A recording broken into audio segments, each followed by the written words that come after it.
कमी करण्यात आता 9 लाखाचा आकडा काल तुमच्यापर्यंत आला, माझ्यापर्यंत 18 लाखाचा आकडा आलेला आहे आणि तो आकडा 50 लाखावर जाणार आहे. त्याच्यामुळं आता आपल्याला त्या लाडक्या बहिणीच्या योजनेवर एकच गोष्ट सांगायचं, हळूहळू ही योजना बंद होणार आहे. तुमच्याच पक्षाचे नेते विजय वडेट्टीवार यांच्या विरोधात नरेंद्र महाराजांचे भक्त आक्रमक झाले आहेत. काल राज्यात ठिकठिकाणी त्यांनी मोर्चे काढले. पहिल्यांदा तर मी त्यांचं काय वक्तव्य केलं ते ऐकलं नाही, परंतु एखाद्या साधू संतांबद्दल आपल्याकडून काही बोलणं वक्तव्य चुकीचं गेलं असेल तर ते योग्य नाही, एवढंच मी आपल्याला सांगेन. धन्यवाद. नाटक करण्यात यावी, जे काही पोलीस या दोषी आहेत त्यांना देखील गुन्हेगार ठरवण्यात यावं. खरं तर देशमुख कुटुंबियांवर अन्नत्यागाचं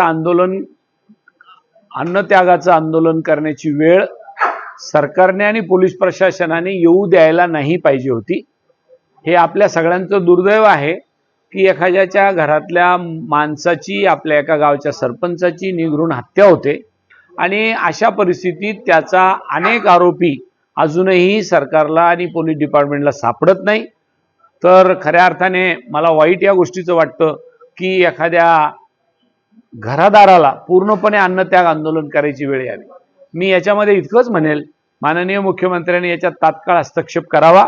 गृह खातं त्यांच्याकडे, आरोपीला पण अटक करावी.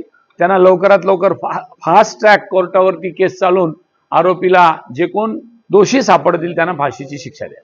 सरकारच्या लाडकी बहीण योजनेचे हप्ते रद्द करायच्या कमी जमिनी आहेत असा आरोप सत्ताधारी आमदार लोणीकरांनी केलाय. त्यामुळे मोठा भ्रष्टाचार झाल्याचे देखील त्यांनी आरोप. मला याच्यातली ही माहिती तर आतापर्यंत मला नाही मिळाली की जमीन कोणाची आहे, परंतु शेतकऱ्यांच्याकडे मी गेलो होतो सकाळी. त्यांनी मला सांगितलं की आमच्या जमिनीला तोच दर मिळाला पाहिजे जो इतर लोकांच्या मिळाला.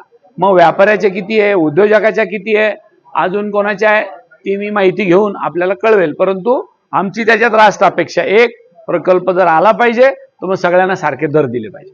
सिडकोचा प्रकल्प जो आहे तो खरपुडीला न येता इतर ठिकाणी हलवा असं देखील लोणीकरांची मागणी आहे. आता शेवटी कसं आहे, ही सरकारची भूमिका आहे. जिथं सिडकोला फिजिबल वाटेल आणि सरकारला योग्य वाटेल तिथं त्यांनी केलं पाहिजे. परंतु लोणीकरांची मागणी असेल तर त्याच्यात एकदा तपासणी केली पाहिजे की ते तिकडं न्यायला इकडं न्यायला कशासाठी बोलतात. मी निश्चितपणाने त्यातली माहिती घेऊन आपल्याला कळवेल. धन्यवाद. तर सरकारच्या तिजोरीतून मतं खरेदी करायचा कार्यक्रम होता. आमच्या भगिनीला उगाचच वाटलं की ही लाडकी बहीण ही म्हणून आम्हाला पैसे दिलेले आहे, हे मतासाठी पैसे दिले होते. आणि आत्ता कळायला लागलं यांचे खायचे दात वेगळे आणि दाखवायचे दात वेगळे. यांनी आता जवळजवळ 50 लाख महिलांची इन्क्वायरी सुरू केली की ज्यांच्या फायली कशा गाळता येईल, त्यांचे नावं कसे गाळता येईल. तुमच्या घरी 2 चाकी मोटरसायकल आहे का? आता मजूर काम करणाऱ्या माणसाच्याकडे पण 2 चाकी मोटरसायकल आहे, जो गावंडी काम करतो, ज्याच्याकडे शेती नाही, ज्याच्याकडे स्वतःचं घर नाही, अशा लोकांकडे मोटरसायकल आहे. आता वेगवेगळे क्रायटेरिया लावायला लागले. कोण इन्कम टॅक्स भरतो, कोण असा आहे, कोण तसा आहे. लाखो महिला भगिनींची आता फसवणूक केली जाते. याच्यावर अशा पद्धतीने कोणी आमच्या भगिनीचा निवडणुकीपुरता वापर करून घेणार असेल तर याचा जाब सुद्धा आम्ही अधिवेशनामध्ये आणि सरकारला विचारल्याशिवाय राहणार. सिडको